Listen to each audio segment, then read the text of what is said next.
Shindwa kuelewa kwa nini watu wanafikiri kwamba afya ni expensive. Afya ni very cheap. In fact, wewe unaweza ukafanya mambo leo ya kufanya ukawa na afya na usiingie gharama yoyote, yakawa ni bure kabisa. Na nitakutajia hapa. Jambo moja maana nitakutajia bure kabisa, halina gharama yoyote ambayo itakupa afya kubwa. Ni kufunga. Kufunga kuna cost ngapi? Zero. And in fact una free. It's free of charge. Hamna mtu atakucharge chochote.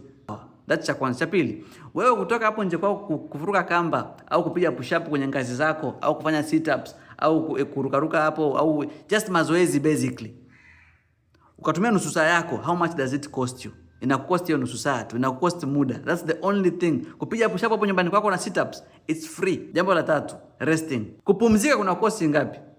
How much does it cost you kupanda kitandani kwako utulie?